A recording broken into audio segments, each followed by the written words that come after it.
যাইব নাকি গো আইছো নি সব সময় আমার পাশে দাঁড়াইছো তোমাদের পাশে দাঁড়ানোর জন্য যা যা লাগে গত 2 সপ্তাহের মধ্যে মনে 2 বার আইলাম গত দিন আইলাম চাল লিয়ে না নি হ্যাঁ স্যার আমার ইওলো কোটি লাগি 300 কেজি মতো বাকি আছে কয় কেজি 300 কেজি ঠিক আছে 300 কেজি তুমি কালকে আইনা নতুন টিলাপ দিলাও ঠিক আছে আর তোমার প্রতি কৃতজ্ঞতার শেষ নাই আশীর্বাদ করো খালি যাতে তোমাদের সুখে দুঃখে সব সময় যেন আমি থাকতে পারি তোমরা বলছিলাম না যে তোমরা আমার এই এত ঋণগ্রস্ত করছো যে সারা জীবন তোমরা গোলামি করলো আমার শেষ হইতো না এবং তোমরা আমার এমন ভাবে সম্মানিত করছো যে এই সম্মান যেটুকু তোমরা আমার সারা বিশ্বব্যাপী দিছো এই সম্মানের ভাগিদার তোমরা যেন কষ্ট না পাও কষ্ট যেন না হয় এটার জন্য আমি সব সময় চেষ্টা করবো তোমরা ছোট বাগান হইলো ভালোবাসা অনেক বড় কারণ তোমরা গিলানির লোক আমারে যে ভালোবাসো এটা অন্য অনেকেই ভালোবাসে না ওইভাবে এই জন্য যে কোনো জিনিস হইলেই আগে কই যে আমার গিলানি বাগানে পাঠাও এই যে চা বাগানের এটা চারা আনছি দেখি গতবারও আসলাম দেখি এটা একটা তুলো হ্যাঁ এই যে চারা এইটা হইলো গিয়া দাম প্রায় 250 টাকা এটা আনছি হইলো বগুড়া থেকে 450 কিলোমিটার দূর এখন এটা লাগাইতে কেমনে লাগাইবা এটা সহ লাগাইবা না বাইঙ্গা লাগাইবা হ্যাঁ ঠিক আছে যদি বাইঙ্গা না লাগাও এটা মরে যাবে এইটা বাইঙ্গা লাগাইবা আবার একটা কাঠের টুকরা দিয়া বাইন্দা দিবা যাতে তাইলে আগামী বছর মিঠা আম খাইবা আমি তো তোমরা বেশি কিছু দিতে পারি না আমার কথা হলো যে মুখটা মিঠা থাকুক নাইলে আমার বকাঝকা করবে ভাই এমপি তুই কিছু দিতে পারস না যদি আমি আম খাওয়াইয়া মুখটা মিঠা করে রাখি তার আমার বকাঝকা দিত না এই যে আমটা সুন্দর করে গাছটা লাগাইবাই তোমাদের জন্য আমি একেবারে প্রথম শুরু করছি তোমরা দিয়া এই যে দেওন দিয়ে আর একসাথে তোমরা দিতেছি আমি চাইতেছি যে ঘরে ঘরে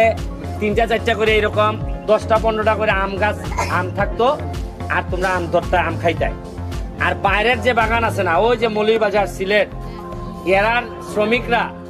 এরা যেন আফসোস করে আহারে গিলানি বাগানের একটা মেয়ে যদি বিয়া করতে পারতাম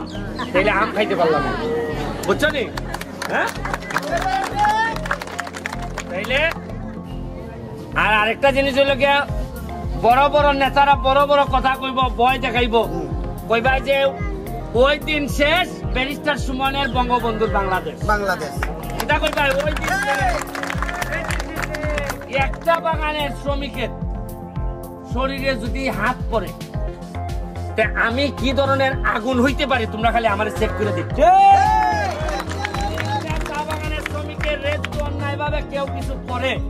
তাহলে আমার এমপি থাকা না থাকা সমান আমি যদি এটা বিচার করতে না পারি আমি এমপি গিরি ছাইড়ে দিব যতদিন আমি এমপি আছি বলে রাখবা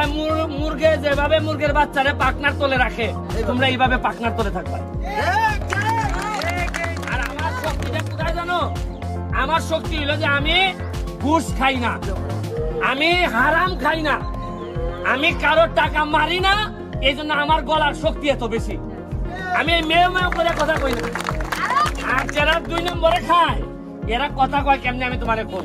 দিদি গো বালনি গো ওইভাবে পাতলা করে মাতবো আর খালি বাদাম মেরে খাইয়া লাগবো আমার গলা শক্ত কারণ আমার ভিতর পরিষ্কার আজকে গাছ দিয়া যাইতেছি যে চাউল বাকি আছে চাউল দিয়া যাইতেছি আর আরেকটা জিনিস দিয়া যাইতেছি এটা হলো নিজাম চৌধুরী কই এটা তো উঠতে তো তুমি ভাঙ্গা লাইবা আরে ভাঙবো এই নিজাম চৌধুরীর কাছে দায়িত্ব দিয়া গেলাম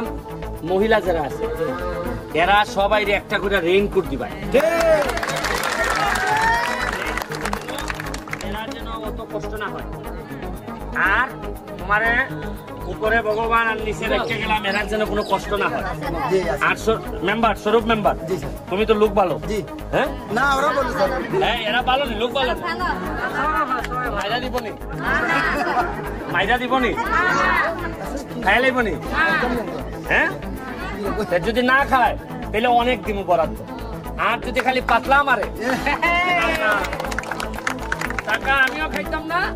পাতলা মারার লাগে দিতাম না মজা মারবো ফজা ভাই আর তোমরা আমরা মিল্লা খালি বৈঠা ভাই কইতো না